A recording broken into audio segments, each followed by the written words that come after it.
Welcome to Manage Your Damn Money with Ben and Malcolm, where we trade in personal finance advice for entertaining conversations about money, millennials, and the young at heart.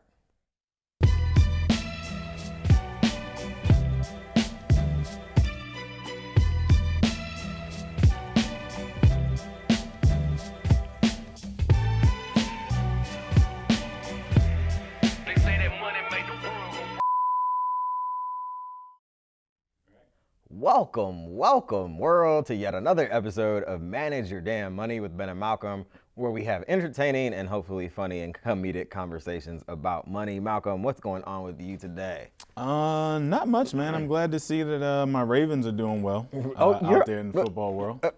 I thought you were a Cowboys fan. Wait a minute. I used to be, but my home team, the Baltimore Ravens, is actually, doing pretty well. Killing so I'm the happy game. to root for them. Superman Lamar Jackson is killing it.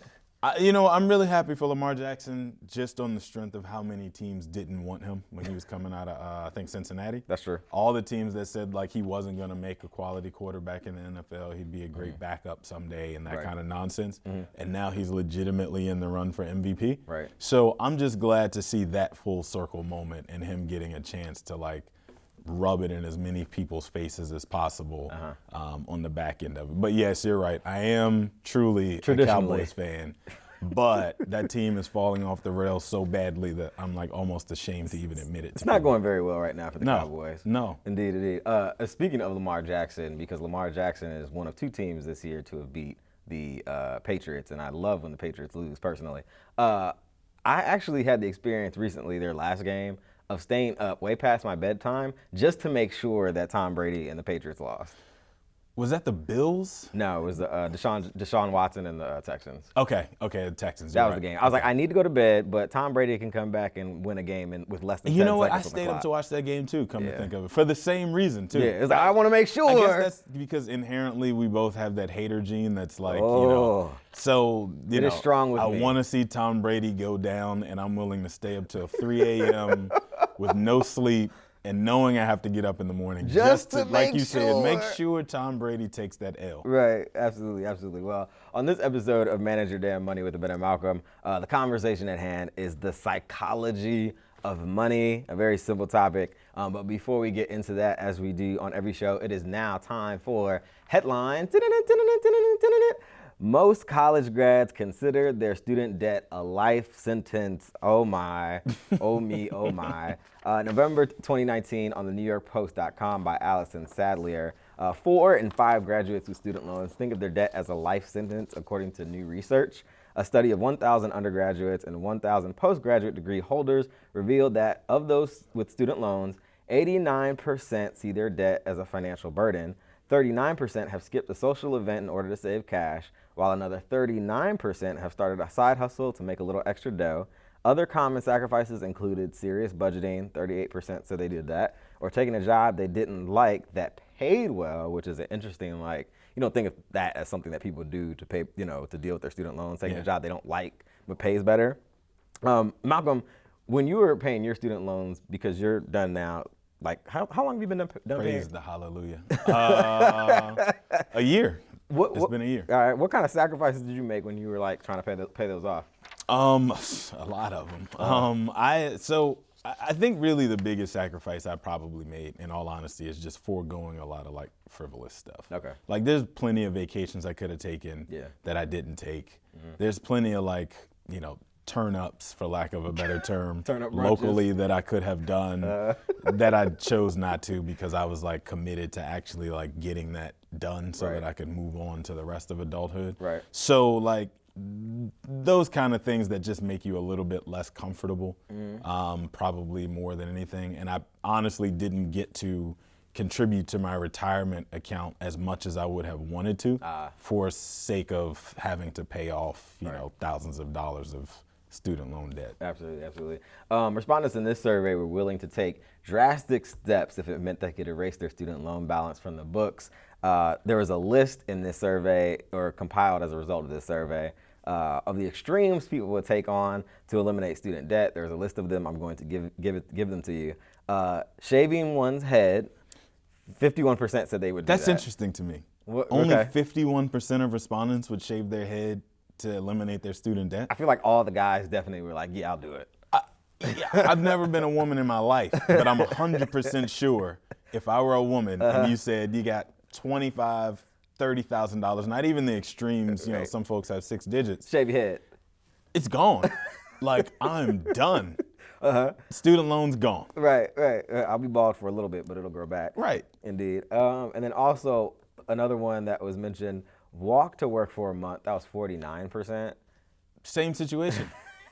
Like, my office is like an hour car drive from my house, and I would walk to work for a month to get rid of tens of thousands of dollars of debt. Like, I don't understand why the number is so low. Right, certainly. Another one was, which I think this one is kind of ridiculous, but I guess people have their coffee thing. Never have caffeine again. Only 40%, not even 50%. Fewer people than shaving their head said they would be willing to never have caffeine again. So more people would shave. That's kind of frightening, actually. Yeah, it's a little weird. That people value their caffeine that much more than being debt-free. That is strange. Then some people. Susie Orman is somewhere having a field day with that one. Absolutely. Another one was relive high school all over again. That was 40%, which to me was like, what? Like, I would love to go back to high school. You know, I was prom king, so like. Me too, but stop it. Like, No, you weren't. I swear. Wow. Yeah, I do. Like, I played sports. I had a whole bunch of friends. Like, all that good stuff. You still live under somebody else's roof and go by what they say, and like, you know, I'll be fine with that. Who knew we had 2 prom kings sitting here on stage? And then I could have guessed that. You think so? Anyway, all right, let's go on. Then here's where it got kind of interesting. No time off from work for a year. 40% of people said they would work full-time every day of the week through an entire year in order to pay off their student loan debt or eliminate it. I would sign up for that too. Because it's only a year. I mean, like, realistically, earlier in my career, I worked like 6 days a week anyway. Right. So what's the 7th day if it means, again, I interpreted that by as the time it's 5 over. days a week and no days off. Like, no vacation days? That's what I thought. That's how I interpreted it. That's my life. Like, that's nothing. Right, certainly. Then this one is the reason why I put this story in the show today, because I thought it was hilarious. Otherwise, this particular story wasn't all that interesting. 39% of the people surveyed said they would spend a week in jail. Now you lost me. Now, all right, the conversation's over. You know, considering my little stack of student loans, so long as it wasn't on my record after, I might have to consider taking that trip. Like, what kind of jail is this? I mean, I'm hoping it's like minimum security. Is this like white collar Wall Street jail, or like, see, now you're thinking about it. Like, is this like real deal, people in here have done some stuff kind of jail? That's a good component. I don't know whether or not. Because if you go to Wall Street jail, like, you might even get in there and learn some things and like come out better off than you were when you went in. Where's Wall Street jail located? Wherever Madoff, what's his name? Bernie Madoff ended up, somewhere in North Carolina. That's Wall Street jail. For sure. So what does this list tell us about the way that student loan debt weighs on the psyche of college graduates? I mean, you know, we're having fun with it, right? But as we'll get into a little more in the show, like it precludes you from being able to make some meaningful decisions, like throughout the course of your young adulthood. Right. That, like, as you see, people are willing to go to some extremes to not have to deal with anymore. Right. So, you know, you laugh to keep from crying. Certainly. But it really is a serious, significant issue. Definitely. It is a significant issue, and one that, in my mind, mirrors the situation that many are talking about when it comes to Social Security and whether or not Social Security will remain solvent through into when we get to be of retirement age. Do you see student loans being something similar to or in addition to Social Security, in that, like, this might actually backtrack and derail the dreams, hopes and dreams of millennials as a whole generation? Well, I'm already on shaky ground when it comes to the hopes and dreams of millennials financially anyway. Especially like folks our specific age, right? That decade of folks like us who graduated into the 2008 economic crisis. Man. That 10-year window, yeah, like from 2008 to 2018, yeah, is like really ugly, like Yeah. mathematically. And you look at all the folks that like didn't get a chance to do the things that the generations, just folks 10 years older, got a chance to do and are doing. Yeah. That's really scary to me. You know what's funny? Did you see, this is a completely random reference, did you see the final, Avengers movie? Haven't seen it. Endgame? No, you haven't? Haven't seen it. Oh, They don't have it at Redbox yet, so I haven't gotten a chance to. That's what you get for asking me. If you don't get that reference, you have to go back and catch a previous episode where Malcolm goes on me about having rentals from Redbox. For being the one person keeping Redbox in business, yes. Because you're not an Avengers fanatic, I can't make my reference, so never mind. That's how I feel when I reference Martin, and you're looking at me like, what? Like, so we're even. Try Fresh Prince of Bel-Air. Anyway, I want to remind people you can catch past episodes of Manage Your Damn Money on Apple Podcasts, SoundCloud, Stitcher, Google Play, and Spotify. Of course, if you could please do us a favor and leave us a review and a rating on any of those platforms, it helps more people catch the show. If you have a topic you want us to cover, send it to us, info@manageyourdamnmoney.com. And of course, you can always catch us on social media. My handle is @MYDM1. Malcolm, what's yours? @Malcolm on Money. And that's on Instagram and Twitter. You can always catch us on Facebook, facebook.com/manageyourdamnmoney. This is MYDM with Ben and Malcolm. We will be right back.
Welcome back to Manage Your Damn Money with Ben and Malcolm, where today's conversation at hand is the psychology of money. Manage Your Damn Money is amazing, entertaining, and an award-winning show about money and millennials, but it also doubles as my own personal weekly therapy session that helps me exhale and manage all my anxieties about not yet having arrived at my ideal financial picture. Musa, indeed. In this episode of Manage Your Damn Money, we are exploring the very real effects money, having a lot of it or not enough of it, can have on your mind and in your state of well-being. Ladies and gentlemen, please take a seat on your MYDM couch to embark upon your first money therapy session. Malcolm, how are you feeling right now in this moment? so far I'm good. Excellent. We'll see. Well, I'd like to say, too, that a lot of times, or in the past, I should say, my interest in money had been, at least to some extent, driven by my anxieties about them, and were in part the reason that inspired this show. I was like, oh, I'm sure other people feel this, so let me create something or help create something that might help alleviate that a little bit. But have you ever noticed generally the effect money can have on your psyche? Sure. I mean, so Now or in the past? ever. Yes. So if I can for a second, Absolutely. begin by quoting the great philosopher, the late, great Kanye West. Having money is not everything, not having it is. That is like the deepest thing. I know you're still stuck on, but to me, he's dead to me. So, I'm talking pre-Kim Kanye. So if you focus just on those words from the text, having money is not everything, not having it is. Truer words have never been spoken by such a used-to-be great man. I hear that. Okay. So anyway, bringing it back to the question you asked me about me, that genuinely is how I've always felt. Like, Okay. not having enough money, having more month than you have money is the biggest problem in the world. But then when you get to a point where like all your basic needs and then a few little like luxuries are built in, Right. beyond that, it becomes like trappings, Right. if you will. Like Sure. you build yourself this big, beautiful, fanciful tomb around yourself that you now have to go out of the house every day and do things you probably don't even like doing just to keep building bricks into that tomb. But before building up to that point where you're like, man, I really just would love to not have eviction notices on my door every month. Right at the beginning. Like right there start. at the beginning. That's a totally different feeling than I now have two cars. Ooh, man. One I don't need and the other is questionable. I know exactly that window of time that it was for me that you're referencing. But if I could just get a little bit more Right. breathing room. Absolutely, absolutely. Well, for this particular show, we pulled a story for this topic. What happens to your brain and body when you're stressed about money? Your financial woes could literally be making you sick, which could be driving you towards that tomb you mentioned. This was a November 2019 piece on HuffPost.com by Casey Bond. Americans are stressed out, it reads, and in many cases, money is the top cause of that stress. In fact, a recent study by Credit Sesame found that 82% of those who struggle with credit card debt experience stress, which is obvious. I don't think that would be a surprise to anyone. 40% feel shame. Many have cried over the situation, 25% exactly in that survey. But if you ever face money problems, you know the consequences of all the stress are much more than a few tears. From impaired cognitive functioning to serious diseases, here's how stressing about money can affect your mind and body. Malcolm, what do you think is on this list of ways that money can affect you without like looking at it ahead of time? The one that I'm sure has to be on that list is the emotional stress that causes marriages to end. Oh, man. Right. I don't know what the percentage is, but something high, like say 80% or whatever, Right. of marriages are said to fail Because of for finances. some financial reason or Right. another at the root of it. So Absolutely. I'm sure that's got to be on the list somewhere. Right, certainly. And well, truly, I haven't even looked at the list. So we'll find out together. we'll take this journey together. Indeed. Your system, the first thing mentioned on the list, elicits a fight or flight response. The body's fight or flight response developed as a survival mechanism, allowing our ancestors to react quickly when faced with an immediate threat. When it kicks in, a flood of stress hormones, such as adrenaline or cortisol, is released to help you either stay and battle whatever the adversary is in front of you or hightail it out of there, which is a feeling I know I felt in relation to my money situation, which makes no sense because you can't fight your money and you really can't run away from it. You can run away. You can run away. You can't come back. Right. You can run away. Right. Though you may not have to worry about fending off predators in the wild, modern day threats such as a beastly financial problem can set off the same type of reaction, which again, the visual of having that like primal response to like your money situation is actually pretty hilarious. Have you ever felt any stressful response or feelings associated with your financial situation, Margo? Well, I have been in the position where I've like not been able to sleep. And so I'm sure that's one of the, I don't know where it falls on the spectrum of like your primal instincts that you can't get it off your mind to the point that like you can't sleep. Right. I've never had it affect me in the sense that like, some people are like, I can't eat, I can't sleep, I can't, just the sleep. Right. Everything else, Everything else just fine. fine. But like not being able to fall asleep more than an hour or two. As a result of the money situation. Yeah. Interesting. I know for me, I think it's been, certainly I've had like shortness of breath and thinking about it. Like, Really? And well, in particularly stressful moments when you don't know how you're going to get out of the situation that you're in, or maybe even more so concerned about the future in a way that you don't know how this is going to play out or you don't know where the end is, particularly when I was working at a Sunglass Hut with a master's degree. That's that graduated in 08 that I'm talking about, where you had people with PhDs Right. putting in applications to be a barista at Starbucks. Right. And so for those of us who had zero like real world experience, Right. it's like, how do I begin to start a career and Right. stack up against these people who are 3 times overqualified for the same job I'm applying for? Right. Then the people hiring are only going to offer 50 cents on the dollar of what they should be offering salary-wise because they don't have to. Right. So if you just look at it from that perspective, like that anxiety, I'm sure, carries with you for years into your career initially. So And that moment, things like shortness of breath, that was something that I can recall specifically.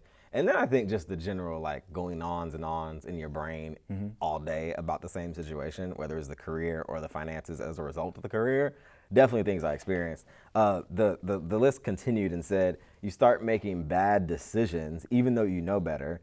Even if you consider yourself an intelligent, rational person, your ability to make good choices is impaired by financial stress. When you're worried or panicked about your financial situation, your decisions become more impulsive and driven by survival. For example, you might take out a payday loan even though you know the fees are equivalent to 300% APR or higher because it solves your immediate cash flow problem. Yeah. Also another one, Malcolm, anxiety, depression, and other mental health issues may arise. Consider that money is such an integral part of our lives. Constant worrying about it can lead to more serious psychological symptoms down the road. Well, hang on a second. I want to go back to something that you started with, which was the fact that you start to make bad decisions that make you worse off than you were in the first place. Right. And a lot of times I think it's easy for folks who have never found themselves in a situation like that to not really get like how that even happens. And especially practitioners in my field to be able to say something to this. I don't get why people just don't understand that they're digging a deeper hole. Right. So I think it's important to understand that like being literally broke to the point that like you don't know where the next dollar is gonna come from. Right. Is the equivalent of being so hungry that you don't know where the next meal is gonna come from. Wow. And the feeling that you have in your stomach when you're starving, where it's like literally your stomach is eating itself. Right. So the only thing your body can think about is Eating. I need some food. Right. And it consumes everything in you. Right. That's essentially what's going through your mind and your body at the same time when you find yourself in that financial crisis, where it's like, anything I can think of to do that's gonna stop the bleeding, so to speak, or at least help alleviate the fact that for now, I'm faced with eviction, my car's gonna get repossessed, I got this big medical bill I gotta pay, whatever it is. The first thing I can think of that'll help me alleviate the stress associated with that is like that first bite of real food after you've been starving that long. So now your brain can finally move on to, okay, let's be rational. But at that point, the decision's already been made. Right. You needed that food, what felt like food at the time, to even begin to process, to move past it. So it's very like deep when you get into the psychology of like that stressor. Right, and that's an excellent analogy. The article went on to say being burdened by large sums of debt, for instance, has been shown to take a major toll on mental health, and in some serious cases even leads to suicidal thoughts. Chronic stress leads to serious physical ailments. Short-term stress is abundantly hard on the mind and body, but Manley, a person quoted in the story, said that chronic stress can lead to more serious and long-lasting harm. They were quoted as saying, when adrenaline and cortisol levels are continually elevated, psychological damage occurs. As a result, many of those who suffer from chronic stress have greater rates of heart disease, diabetes, chronic sleep problems, as you mentioned, Malcolm, and other health issues. Your risk, and then the last part of the article said, your risk of substance abuse and addiction actually increases. You mentioned trying to solve the problem in different ways. Unfortunately, dealing with stress and other health issues related to financial stress is known to be a risk factor for substance abuse. Self-medicating. And those experiencing money problems have increased vulnerability to addiction and relapse. So Malcolm, why do you think our financial situations have such power over our emotions and in some cases our actual physical and mental health? Because it's so interwoven into everything else, like with everyday life, right? If you think about, and I'm no psychologist by any means, let me just throw that out there first so it doesn't sound like I'm perpetrating a fraud. But like, if you think about like Maslow's hierarchy of needs, right? Basic Look at you going back to high school. Wait a minute. I know your humanities class. I know a little something. Yeah. But if you just think about people's hierarchy of needs, right? And the fact that we need food, shelter, and a general sense of well-being, Right. all of those things can be attributed to money. Right. So if my ability to satisfy my very bare bones hierarchy of needs Right. is tied into me having enough money in my pocket or my bank account or whatever to sustain those things, then everything I think about is going to track back to dollars and cents. Right. At least until, like I said, you get to a point where you've covered those basics, Right. and now you can begin to think about some extras or some luxuries or whatever. I think it's funny because it's not really shown in this way in culture and your general daily life, but literally money is something, and how much money you have, you interact with that on a daily basis. Like if you have to get gas, Right. if you get like a flat, Even unintentionally. just going about your day entails you actually consistently interacting with how much money you do or don't have. And so when people tell me, or namely my wife, you think about money too much, I'm like, it's literally the only thing you have to think about on a daily basis, or that you have to run into. Like you almost can't. You and I have to, because we're wired that way. But it's amazing to me how many people I encounter that are the opposite. Like they don't know how much they make. Right. Like in real dollars and cents, they don't know. Or they don't know today is payday. Or like they don't know how much they actually pay in rent. Things like that, that you and I look at and probably get like anal retentive to the point that I could tell you to the penny how much, Right. I literally can tell you to the Right. penny how much our mortgage is every month. Right. But there are people who are like, like, I know I make enough to pay it, so whatever. That's funny.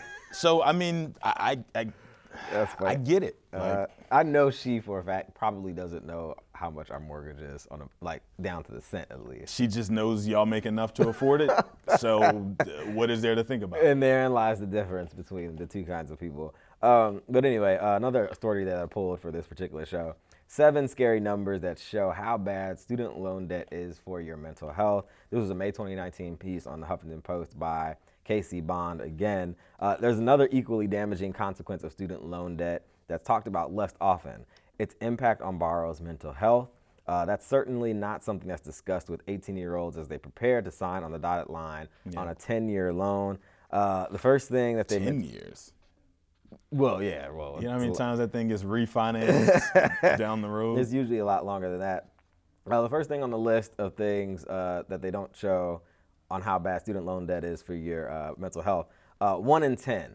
That's the number of how many people say student loans are their top worry. A new survey from Stash found that of respondents who said money is a source of stress, about 10% named student loans as their number one stressor.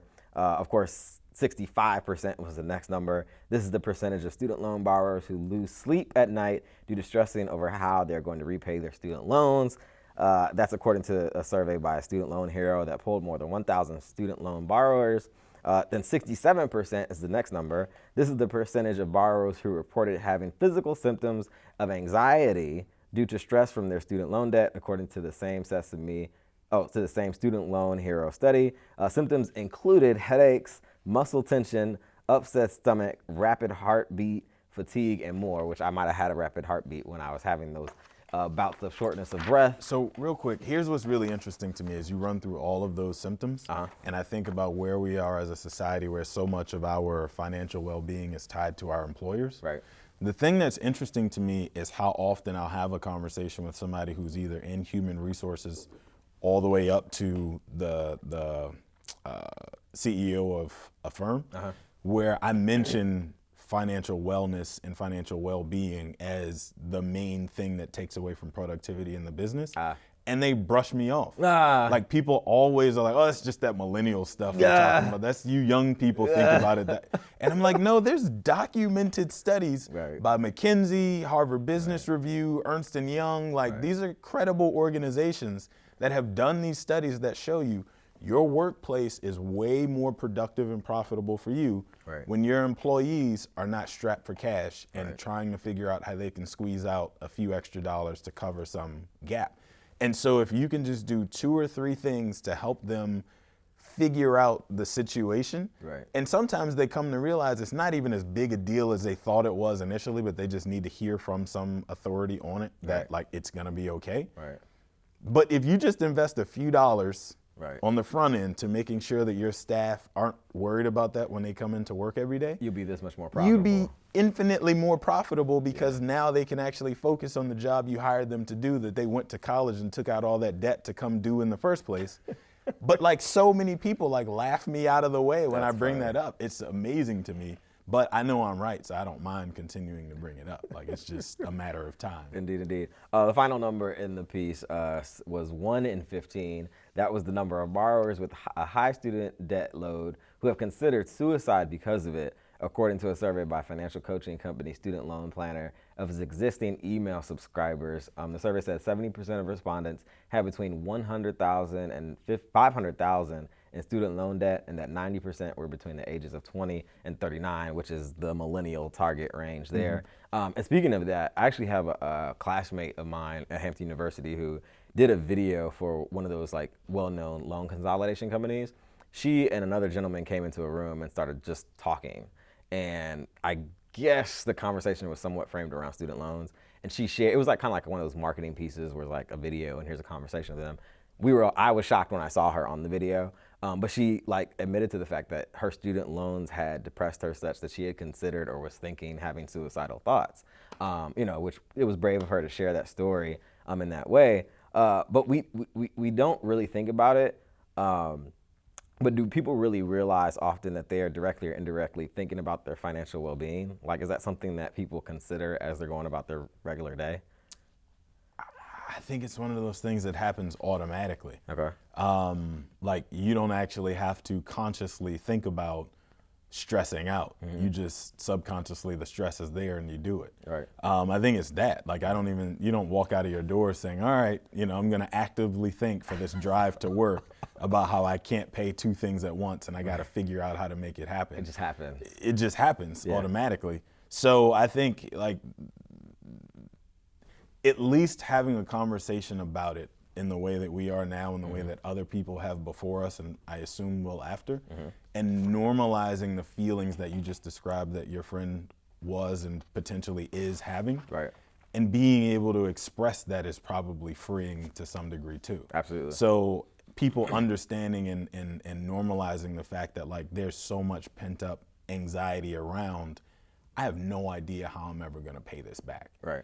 Is enough to be able to like have conversation with people who you care about. It might let off the pressure a little bit. Right, just a little bit, because we have like this pressure to always appear that we have it all together and we have it figured out. And the reason I spent that money to go to college was to be this perfect person. So now I have to present myself as such at all times, and I can't let people know that like I may have messed up the money somewhere along the way, or I may have chosen a major that doesn't sustain the amount of loans that I took out, and I feel foolish for doing it. And like, how do I admit that to people? Like, so I think at least creating a culture where it becomes normal conversation to be able to discuss that is a step in the right direction. Right, and later in the show, we're actually going to get into some solutions to avoiding intense negative feelings around not being in your ideal financial situation, but we're gonna get to that on the other side of this next music break. But before we do, I wanna remind you can catch past episodes of Manage Your Damn Money on Apple Podcasts, SoundCloud, Stitcher, Google Play, and Spotify. Please leave us a rating and a review on any of those platforms. That helps more people catch the show. And of course, if you have any questions or you wanna send us a topic that we should cover, send it to us, info@manageyourdamnmoney.com. And of course, you can always catch us on Instagram or Twitter. My handle's @MYDM1. Malcolm, what's yours? @MalcolmOnMoney. And again, that's on Instagram and Twitter. On Twitter, I just have to say this. I need to see, or because it's like Christmas time, I need a Christmas Migos album.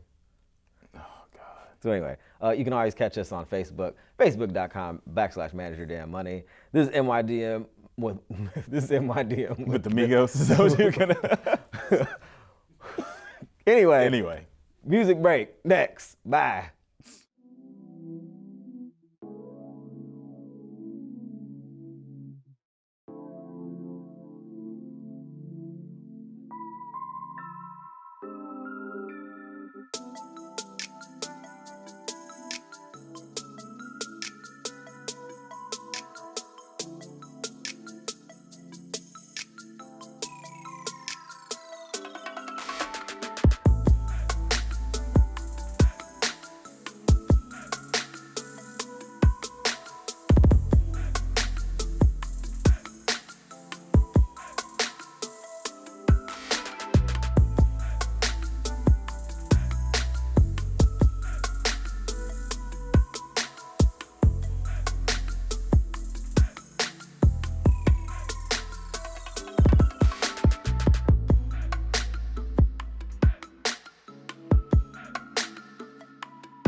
Welcome back to Manage Your Damn Money with Ben and Malcolm, where on this episode we are talking about the psychology of money. Instinctually, I think we all assume that those with more disposable income and money would be in a better position to have better general well-being and mental health. But the question is, Malcolm, is that true? How does money impact well-being? Well, I have a question. Does making more or a healthy amount of money help or hurt your well-being? And this particular article that I pulled was from, quote unquote, Taking Charge of Your Health and Well-Being. This was on the University of Minnesota's website. One of the first things that it mentions is more money doesn't necessarily buy happiness. I might disagree with that, at least to a certain degree. Also, it said per capita income in the U.S. rose 150% from 1946 to 1990, but the percent of people considering themselves happy fell, or very happy fell. Then in Japan, between 1958 and 1991, the per capita income rose sixfold, but the subjective well-being stayed the same.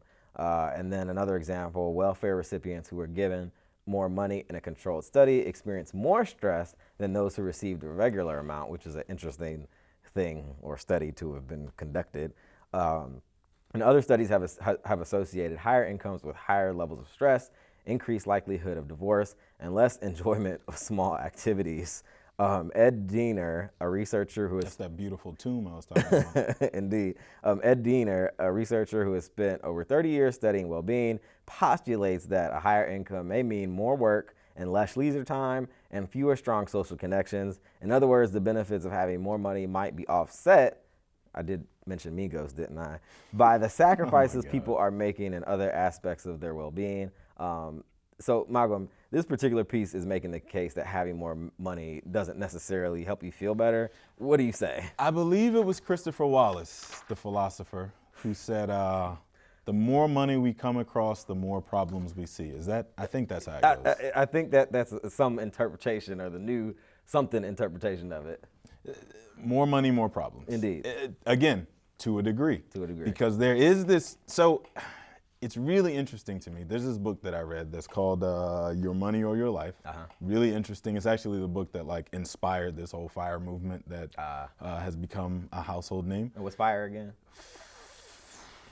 Financial independence, retire early. Yes. So there's this key tenet to the book, though, that there is this enough point. Okay. Where everybody has a point in their life where they have reached enough, or they are aspiring to reach that point, and that point of enoughness is a finite number. Right. It's a finite number of things, it's a finite number of time that you have available, all those things. Right. And we as people, because it's in our, especially as American people, right, because it's in our DNA to consume, Hashtag we capitalism. blow right past whatever that enough right, period is, right, and continue to consume and build bigger and bigger and bigger, more beautiful tombs for ourselves. And then every day you go out of the house, you're walking past this stuff that you've consumed in this beautiful house for yourself and the nice car that you've acquired and all that. You're walking right past all that stuff to go clock in to do the thing that you don't even feel like doing, but you have to do it now to keep up with the life that you've created for yourself. It's a hilarious catch-22. So there's a point, though, that you passed on your way to that where you could have gotten, say, an Infiniti or an Acura instead of, I don't know, like an Audi or whatever. I don't know.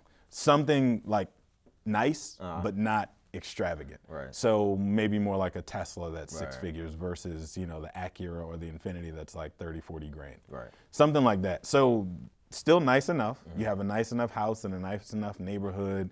Your kids go to decent schools and everybody's got enough clothes in their closet to last them a full year without having to rotate clothes. But there's still something that's saying, I gotta consume more, I gotta get more, I gotta go bigger. Right. But you already are at that enough point. So I say all that to say, I think the more we realize and recognize what our own enoughness is, the happier we will all be with the lives that we lead and the things that we do have. Because if I can put my psychology hat on one more time. Please do. I am of the belief that the key to true happiness comes when you learn to genuinely want the things you already have. Oh, man. We can end the show right there. Oh, boy. But that, to me, is the answer to the question. Interesting. Well, another piece that we pulled was The Rich even have a better kind of stress than the poor. This is a February 2016 article on Brookings.edu by Carol Graham. It says the U.S. also stands out because despite relatively high average life satisfaction levels, gaps in levels of life satisfaction and stress between the poor and the rich are very large. The poor in the U.S. experience much more stress on a daily basis, for example, than do the poor in Latin America. And the person said that we find that higher levels of income or education mitigate the negative effects of stress of life on life satisfaction. It may be that income and education simply makes it easier to manage stress, but it may also be that those with a higher income and or education are much more likely to have stress associated with goal achievement, such as being in college or graduate school, while those with less income and education are more likely to experience stress associated with circumstances beyond their control, which they qualify as or call bad stress. Not only do the rich have better incomes, they have a better kind or grade of stress. And in summary, this article or study or whatever it was says, stress associated with goal achievement is very different from the chronic continual stress that comes from experiencing constant shocks due to circumstances beyond an individual's control. Feeling stressed about finishing a presentation for your boss is not the same as being stressed about having the electricity cut off because you can't pay the bill, which speaks to, Malcolm, that stress that I was having at Sunglass Hut because I was working at Sunglass Hut with a freshly minted master's degree, not getting used, is very different than someone who has to pick between paying the light bill or the gas bill or something like those. Two things might, in our minds, we initially think are the same, but maybe they actually are a little bit different, which is an interesting thing. I would say both people should just pull themselves up by their bootstraps. And no, I'm joking. Like, I have a question, though. It's an interesting question. Do any of your clients have struggles with mental well-being, or do you guys venture into this around issues of their money despite their relative success? Like, have you ever waded into that with any of your clients? That is a landmine I would do my best to avoid at all costs. But I will say the stress that I notice with the clients who really, like, we get into it is usually the folks who have adult kids that haven't completely gone on their own yet. Okay. It's the stress of, am I helping or hurting my adult kid by supplementing a portion of their life? Or I have amassed X amount of dollars that will inherently go to my kids when it's all said and done. And I'm afraid that they're not ready for that level of responsibility just yet. Those are the two things that. Like, how old are these kids? Like our age. Oh my God. Like those are the things that, like, when we get into Look, it. newsflash, they ain't never gonna be ready. Well, so you got to think about it in terms of, let's say, like, all of a sudden your parents, one of your parents passed and they left to you $4 or $5 million overnight. If you're not mentally prepared to handle that fortune that, like, very much you're fortunate to be receiving, if you're not mentally prepared for it, it becomes a burden. Where you could, if you've got a substance abuse problem, for example, that $4 or $5 million could literally kill you. Right. Or if you, like, are what they call a spendthrift, where you're just gonna blow money fast, like your name was Rick Ross. All of a sudden, like, in the statistics are 18 months is about what it takes for most of second generation inheritors to no longer have that money.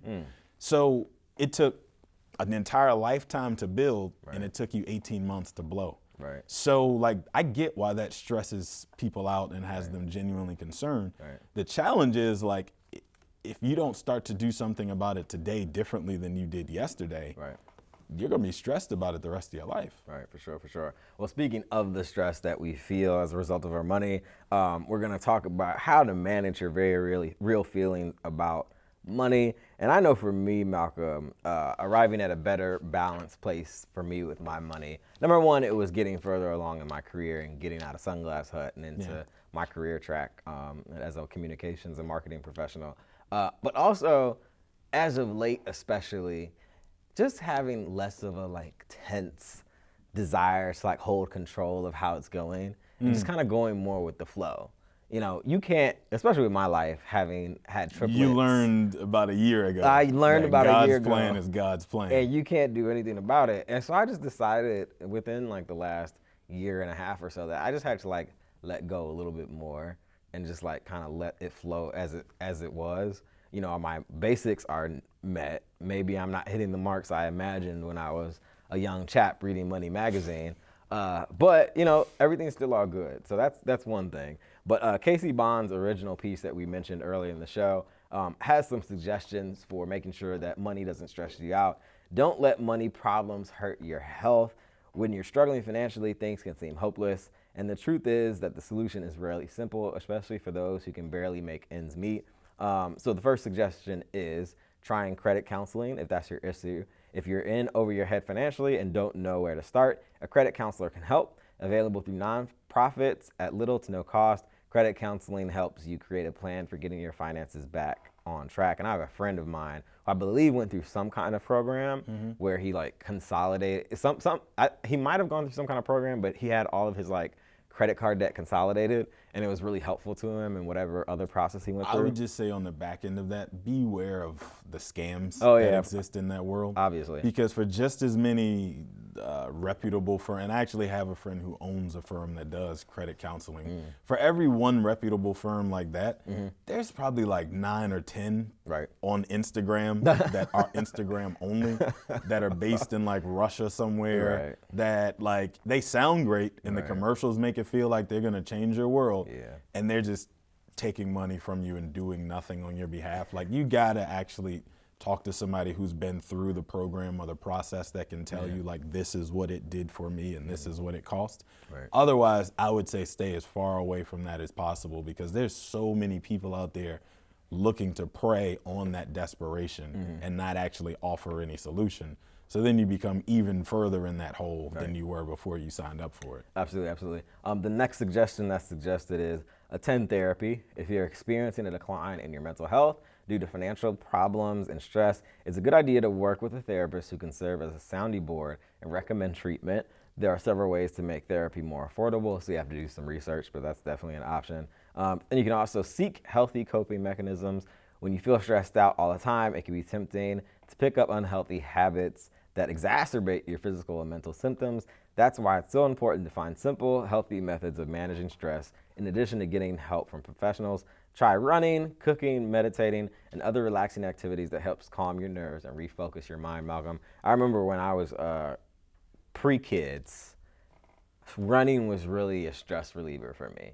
Like, I would look forward to after work going on a run, because it would help like cleanse my mind in a certain kind of way. So get you one of them strollers that I see people running through, like down the GW Parkway. You know what's ironic? They don't make triplet running strollers. So you got to run with two. Well, let's make it interesting. Right. It's too cold now, so. I say that, but like, I don't even know that I would ever want to push one of those things. Like, they look terrible. Indeed. And I'm a person who loves to run too, but I don't need anything making it more challenging than it already is. Right. So other thoughts, Malcolm, I think it's important to mention is, first, your financial situation is not your value to this world.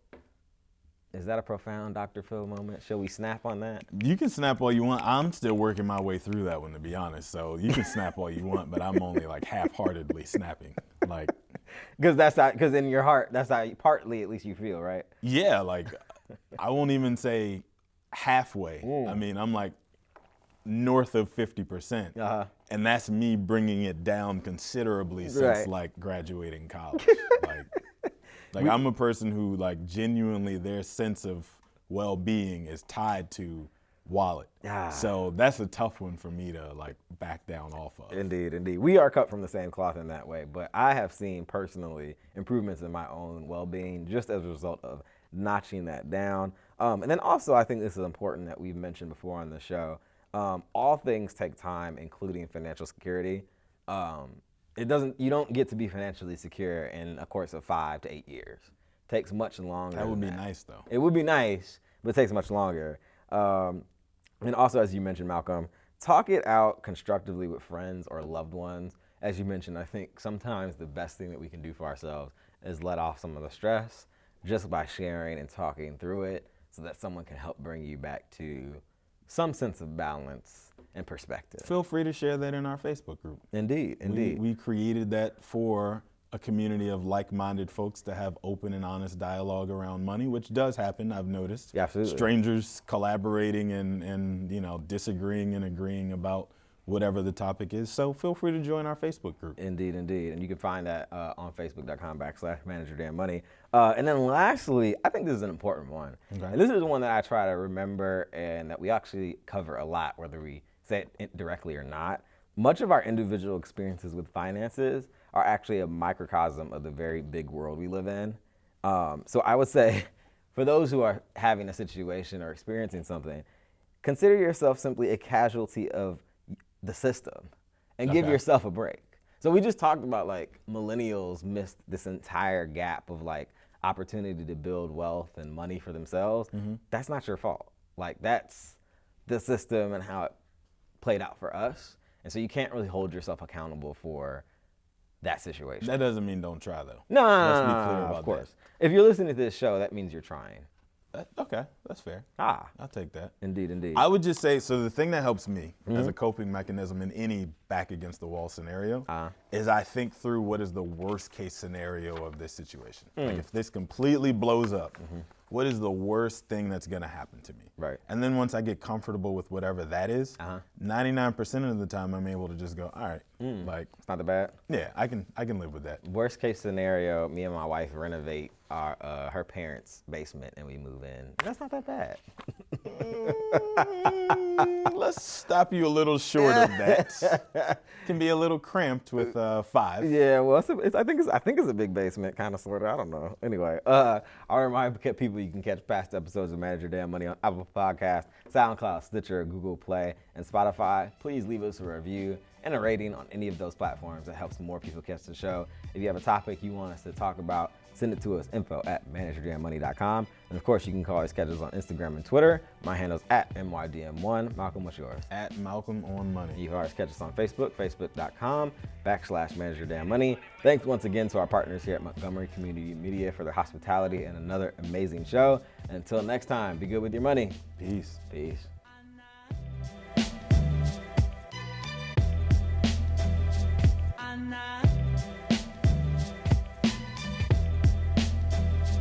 I'm not